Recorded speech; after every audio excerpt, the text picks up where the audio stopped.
देखा होगा कि जो पढ़े लिखे लोग हैं वो मंदिरों में जाते हैं, मस्जिदों में जाते हैं, चर्च में जाते हैं तथा कई सारी ऐसी घटनाएं जो कि बिल्कुल ही अवैज्ञानिक है उन कुरीतियों को भी फॉलो करते हुए पाए जाते हैं। आइए इसे एक उदाहरण से समझते हैं। एक बच्चा जब 3 से 7 साल का होता है तो सबसे ज्यादा जिज्ञासु होता है। उसके लिए दुनिया के रहस्य, आस पड़ोस में दिखने वाले रहस्य को जानने का मन करता है। कुछ ऐसे रहस्य जिनसे कि वो बिल्कुल अभ्यस्त होता है, जैसे कि डेली खाना खाना, पानी पीना, उसे जानने के बारे में उसका ख्याल बहुत ही कम आता है। लेकिन वैसी घटनाएं जो उसके लिए आश्चर्य पैदा करती है, जैसे कि बादल का बरसना, बिजली का कड़कना इत्यादि, इन पे उसकी जिज्ञासाएं ज्यादा होती हैं। वो इससे रिलेटेड कई सारी क्यूरीज अपने पेरेंट्स से करता है। अगर पेरेंट्स तार्किक हुए तो वो इसका अच्छा आंसर दे सकते हैं, पर अगर वो धार्मिक हुए तो उसका धार्मिक कारण बताते हैं जो कि अतार्किक होता है या अवैज्ञानिक होता है, और वहाँ पे उस बच्चे का तर्क खत्म हो जाता है। और जैसे जैसे उसकी उम्र बढ़ती जाती है वो उससे अभ्यस्त होते जाता है और उससे रिलेटेड क्वेश्चंस को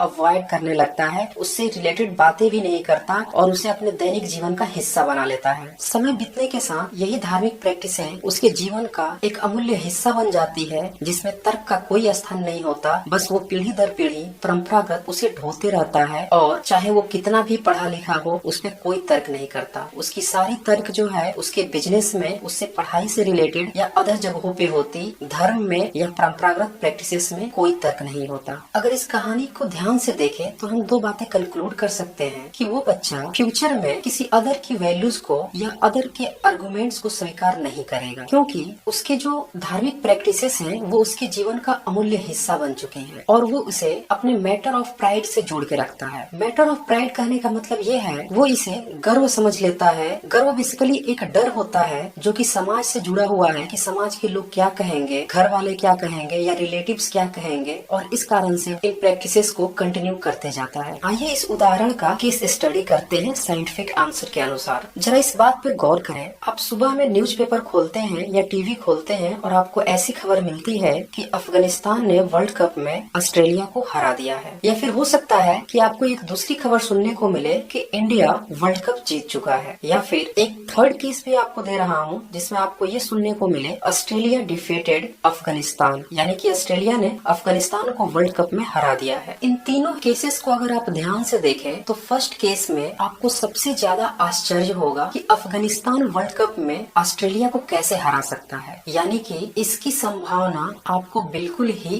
कम लगेगी, या यूँ कहें इसकी प्रोबेबिलिटी नेग्लिजिबल है। आप चाहे तो इसको 0 भी कह सकते हैं या अप्रोचेस टू 0 भी कह सकते हैं। चूंकि प्रोबेबिलिटी इसकी 0 है और आपको आश्चर्य भी हो रहा है, यानी कि प्रोबेबिलिटी और वंडर दोनों ही एक दूसरे के उल्टे हैं। अब सेकंड केस को डिस्कस करते हैं। इंडिया वोन वर्ल्ड कप फाइनल। तो इंडिया वर्ल्ड कप जीत भी सकता है, एक स्ट्रॉन्ग कैंडिडेट है वर्ल्ड कप का, तो इसकी पॉसिबिलिटीज 50-50 की होगी, यानी कि जीत भी सकता है, हार भी सकता है, लेकिन चांसेस ज्यादा है। एब्सोल्युटली 1 तो नहीं कह सकते हैं, लेकिन पॉसिबिलिटीज 1 से थोड़ी कम हो सकती है, लेकिन 0 से ज्यादा है। मैं यहाँ पे 50% सेफ जोन के लिए ले रहा हूँ। अब थर्ड केस देखिए, Australia defeated Afghanistan in world cup final. Australia काफी स्ट्रॉन्ग है क्रिकेट में और अफगानिस्तान को इजीली हरा सकती है, तो इस बात से आपको कोई भी आश्चर्य नहीं होगा और यहाँ पे चांसेस 100% होंगे, यानी कि प्रोबेबिलिटी लगभग 1 होगी और यहाँ पे आपको कोई भी आश्चर्य नहीं होगा। तो ये तीनों एग्जाम्पल सिर्फ इसलिए थे ताकि आप इस बात को समझ सको कि आपको वंडर कहाँ पे होता है, आप कहाँ पे आश्चर्यचकित होते हो। यहाँ से आप क्लियरली कंक्लूड कर सकते हो कि जिसकी प्रोबेबिलिटी नहीं है यानी कि 0 है, वहीं पे हमें आश्चर्य होता है, और जिसकी प्रोबेबिलिटी 100% है वहाँ पे हमें आश्चर्य नहीं होता। यही बात लागू होती है दैनिक जीवन में। आप कितना भी साइंस पढ़ लो,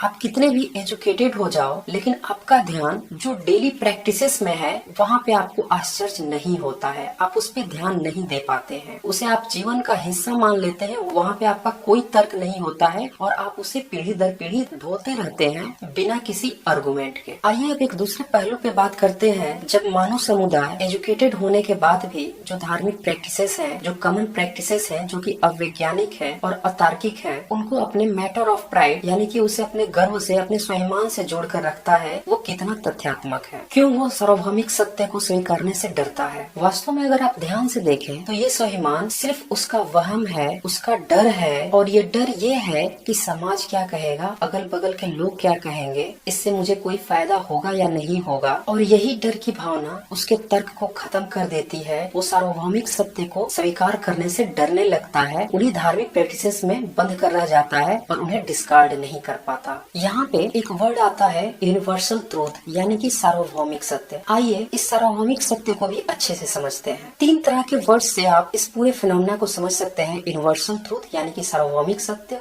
बिलीफ यानी कि विश्वास, और तीसरा है फैथ यानी कि आस्था। यूनिवर्सल ट्रूथ 100% पॉसिबिलिटीज यानी जिसकी की प्रोबेबिलिटी 1 हो, जो घटनाएं बिल्कुल ही सत्य हो, उसे हम यूनिवर्सल ट्रूथ कहते हैं। जैसे कि सूर्य का पूरब में निकलना, इनकी पॉसिबिलिटीज 100% है और इसीलिए यूनिवर्सल ट्रूथ में आते हैं। सेकेंड है बिलीफ, यानी कि आपके पास कोई एविडेंस नहीं है लेकिन कोई स्ट्रॉन्ग पॉइंट आपको लग रहा है तो आप बिलीव करते हो सकता है आपका बिलीफ गलत भी हो सकता है सही भी हो, लेकिन उसका कोई स्ट्रॉन्ग एविडेंस नहीं होता है, वो आपके मानने के ऊपर होता है और इसका फायदा उठाते हैं धार्मिक प्रैक्टिसेस। तीसरा होता है फैक्ट, यानी कि बिलीफ विदाउट एनी एविडेंस। आपके पास कोई भी सबूत नहीं है, कोई स्ट्रॉन्ग पॉइंट नहीं है, बस आप अंधभक्ति में उसे मान रहे हैं। आपने बिल्कुल उसे मानने की कसम खा रखी है कि मैं इसे मान के रहूंगा, और इसे ही कहते हैं फैथ यानी कि आस्था। आमतौर पे धार्मिक लोगों से आपने ये सुनते हुए पाया होगा कि ये आस्था का विषय है, यानी कि इसमें कोई भी आर्गुमेंट नहीं, बस मान लो। यानी कि फैथ में जो पॉसिबिलिटीज है उसे आप 0% कह सकते हो, क्योंकि आपके पास कोई भी फैक्ट नहीं है, साइंटिफिक फैक्ट नहीं है, कोई भी एविडेंस नहीं है, बस किसी ने कहा और आपको मान लेना होता है। तो इस तरह से आप पाते हैं कि अगर आप तार्किक हैं तो यूनिवर्सल ट्रूथ को वैल्यू देंगे, और अगर आप तार्किक नहीं है फिर भी थोड़ा लॉजिकली सोचते हैं या नहीं सोचते हैं तो फिर आप बिलीफ को ध्यान देंगे। हो सकता है आपका बिलीफ गलत भी हो जाए, हो सकता है सही भी हो जाए, लेकिन जो थर्ड वर्ड है फैथ, ये बिल्कुल ही अंधभक्ति की पहचान है। तो इस तरह से आप पाते हैं कि समाज में जितने भी लोग हैं वो जो प्रैक्टिसेस कर रहे हैं उनका एजुकेशन से कुछ भी लेना देना नहीं है। वो चाहे कितने भी पढ़े लिखे हों या अनपढ़ हों, वो पीढ़ी दर पीढ़ी जो मान्यताएं हैं, प्रैक्टिसेस हैं, उनको बिलीफ और फेथ के दम पे करते रहते हैं, और यही कारण है कि वो इन सब प्रैक्टिसेस में लिप्त पाए जाते हैं। तो आज के वीडियो में हमने ये कंक्लूड किया कि आप चाहे जितना भी पढ़ लिख लें, इससे कोई फर्क नहीं पड़ता अगर आप में तर्क नहीं है, और अगर तर्क है और उसे आप हर जगह इस्तेमाल करते हैं, इवन कॉमन प्रैक्टिसेस में, तो ही आप उसे अच्छे से समझ पाएंगे, उसके घटना के पीछे का कारण समझ पाएंगे। और जो लोग ऐसा नहीं करते हैं वही कॉमन प्रैक्टिसेस जो कि अवैज्ञानिक है उसे भी करते हुए पाए जाते हैं। तो आज का वीडियो आपको कैसा लगा इसे आप जरूर कमेंट करें। Thanks for watching my video. For more video stay connected with science journey.